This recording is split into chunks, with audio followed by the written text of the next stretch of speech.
De vez en cuando oímos de un documento que se encontró o descubierto en un archivo. Hace varios meses se produjo un intercambio animado sobre Atlantic.com sobre el descubrimiento de un informe médico en el Archivo Nacional. El informe fue escrito por Charles Leale, el primer médico para asistir al presidente Lincoln después de ser baleado en el Teatro Fir. Mientras que el investigador afirmó que el documento fue encontrado porque no había constancia de la existencia del elemento individual, el Archivo Nacional da fe de que nunca se pierde porque la decisión se había hecho de adquirir, preservar y facilitar el acceso a la correspondencia recibida al cirujano general donde se presentó el artículo. Recientemente tuvimos un descubrimiento de nuestra propia búsqueda en el museo, aunque no en el nivel del informe, Leale. Si bien desde hace mucho tiempo Henry Landa trabajaba de voluntario en el museo, estaba trabajando de distancia, se detuvo para mostrarme una donación que acababa de ser catalogado. 2 cartas escritas por el transistor coinventor y ganador del premio Nobel William Shockley, de fecha 1956, uno con tipo y uno escrito a mano. Estas cartas no fueron encontrados en el archivo, porque nunca se perdieron. Siguieron el camino prescrito desde el donante, al secretario, al estante de procesamiento, y al almacenamiento permanente. En cada paso en el camino, las letras fueron rastreadas en nuestro sistema de gestión de contenidos. Estas cartas, escritas originalmente en Mountain View, viajaron a laboratorios Bell en Murray, Nueva Jersey, y finalmente encontraron su camino de regreso a la montaña, y un hogar permanente en la colección del museo. Ellos son ahora más visibles de lo que eran antes, debido a que tienen un registro de catálogo asociado que se puede buscar a través del catálogo en línea del museo, pero nunca se pierde. Las cartas asimismo no revelan ninguno de los descubrimientos trascendentales. En una carta, Shockley escribió a Morgan Sparks con el membrete escrito de Shockley Semiconductor Laboratory: gracias por su carta del 11 de noviembre, fueron días emocionantes. Estos son más. Estoy ocupado tratando de conseguir unas 6 solicitudes presentadas antes de que me fuera a Estocolmo, donde, el diciembre 9 ese año, recibe el premio Nobel de Física por su coinvención. Con William Brattain y John Bardeen del transistor de contacto. Shockley a continuación relata cómo él está usando una agencia de encontrar un secretario y cree que puede haber encontrado a alguien que va a funcionar. Aquí está el interesante descubrimiento o encontrar que Shockley incluyó una fortuna de restaurante chino Min en Palo Alto con la letra. La fortuna lee: todavía hay tiempo suficiente para que usted tome un camino diferente. ¿Qué podría Shockley haber significado en el envío de esta a Sparks? Es tan intrigante. ¿Era una broma entre amigos? ¿Fue Sparks contemplando un movimiento o decisión que Shockley sintió fue mal aconsejado? Que probablemente nunca se sabe y no hay suficiente contexto con las 2 letras para desarrollar una teoría de informado. Tal vez voy a hacer algo de investigación en nuestros papeles acerca de Morgan Sparks X5742, 2010, y ver si puedo dar cuerpo a una respuesta. Aunque no se encontraron las letras, yo creo se encontró la fortuna. Nadie sabía que estaba allí. No había ninguna mención de ello en el recibo de entrada, o en el registro de adquisición, o incluso en el registro del catálogo una vez que las cartas fueron completamente descritas. El argumento podría ser que la fortuna no era importante y no necesita ser rastreada en cualquier lugar, y yo estaría de acuerdo. Pero también es práctica habitual de no catalogar a nivel de ítem, o incluso el nivel de carpeta, en muchos casos, en función del volumen de registros en espera de ser procesados y los recursos disponibles para un archivo. Mientras archiveros hacen ganar un conocimiento íntimo de sus colecciones a través de años de trabajar con ellos, y podría decirle el tipo de material que es probable que sea en una caja o carpeta, no pueden describir el contenido exacto de carpetas individuales de miles de cajas, yo incluido.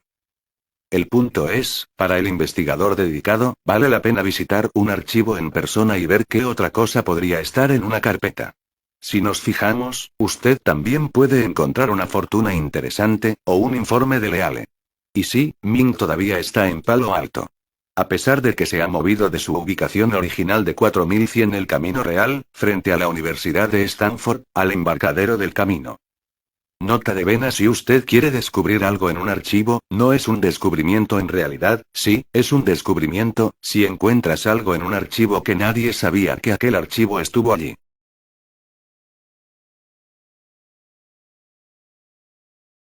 Michael Riordan mencionó la carta cuando pasó revista a la finca Morgan Sparks para CHM. Lo recuerdo y la fortuna cuando los materiales llegaron. La historia detrás de ellos es que Shockley trató de contratar a Sparks para unirse a su nueva compañía, pero él declinó su oferta. A partir de la fecha de la carta parece que Shockley todavía tenía la esperanza de que Sparks cambiaría de opinión. Añade un toque extraordinariamente personal a una historia fascinante. Sabiendo lo difícil que era trabajar para él, ninguno de sus compañeros de Shockley de los laboratorios Bell accedió a unirse a él en su nueva empresa. En su lugar, contrató a un grupo de chicos jóvenes brillantes: Ernie, Pasado, Moore, Noise, Etial, que mejor conocían. Y el resto, como dicen, es historia. La siguiente es la opinión de Michael. Gracias, David, para establecer el descubrimiento cosas claras. Recuerdo específicamente la búsqueda de esa carta en la colección Sparks cuando salía a Albuquerque para revisar estos materiales con su hijo después de su muerte, financiado por el museo. De hecho, es probable que pueda desenterrar probablemente escritas a mano las notas que hice y pasa en el momento, instando al museo de aceptar estos documentos, junto con una serie de artefactos importantes. No obstante, no recuerdo la fortuna de Min, pero no había una similar en la colección Shockley en Stanford, diciendo por más suerte que tienes que esperar hasta el invierno. Los Shockleys eran ratas de carga, un sueño archiveros y de historiador. Y les encantaba cenar en Min.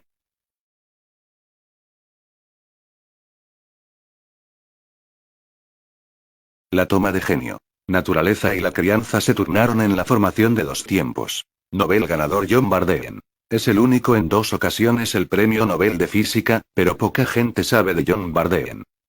Verdadero genio. La vida y ciencia de John Bardeen, por Lillian Odesson y Vicky Deitch, ofrece una visión de la compleja personalidad de un físico notable, que difería de la imagen estereotipada de un genio. Odesson distingue a Bardeen como verdadero genio, porque no acaba de nacer con talento, pero trabajó para cultivar a lo largo de su vida.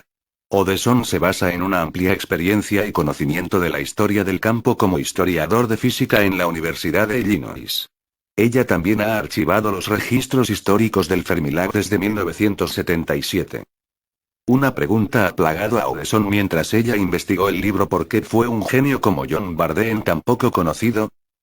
La respuesta, dijo, fue que difería de la imagen estereotipada de genio, excepcionalmente excéntrica científico loco. Bardeen no actuó escandalosa o extravagante. De hecho, él estaba en el otro extremo, hablando en un gorjeo suave que muchas personas encuentran difícil de entender, lo que le valió el apodo de Whispering Juan. Él no cortejara a los medios de comunicación, el envío de 2 de sus estudiantes Leon Cooper y Robert de posgrado Schieffer a hacer el primer anuncio de su teoría de la superconductividad a una reunión de la American Physical Society. La teoría que ganó Bardeen a un segundo premio Nobel en 1972. El primero, en 1956, fue para el descubrimiento del efecto transistor, con William Shockley y Walter Brattain. Regalos de Bardeen fueron evidentes a una edad temprana. Las cartas que su madre, Althea, escribió a su padre en ley, Charles William Bardeen, dicen que Juan se destacó en la mayoría de temas, desde el día en que comenzó la escuela, y que demostró una esencia concentrada del cerebro. Para cuando tenía 9 años, que había saltado suficientes grados de estar en la misma clase que su hermano, William, que era 2 años mayor que Juan y se adelantó a su propio grupo de edad. En el verano después de 3er grado, John dominaba las matemáticas de los grados 4º y 5º. En el otoño, llegó a dominar 6º, 7º y 8º grado de matemáticas. Lo aisló su mente excepcional de sus compañeros de clase, probablemente, ayudándole a cultivar más su genio. Sus compañeros lo consideraban demasiado joven para sus juegos, dejando a John con aún más tiempo para estudiar. Siempre fue muy por delante de su clase, en toda la escuela y la universidad. Incluso después de tomar un año fuera, se graduó con una licenciatura en Ingeniería Eléctrica de la Universidad de Wisconsin a la edad de 20 años. Un año más tarde obtuvo una maestría en Ingeniería Eléctrica.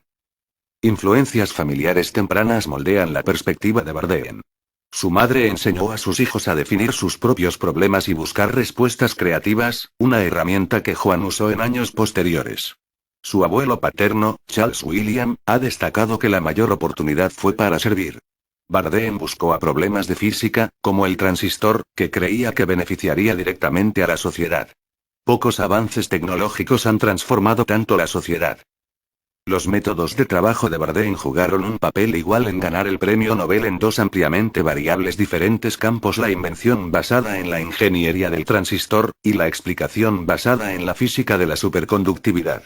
Durante los estudios de posgrado en matemáticas en la Universidad de Princeton, Bardeen aprendió del profesor Eugene Wigner para descomponer los problemas en partes más pequeñas que eran más fáciles de manejar.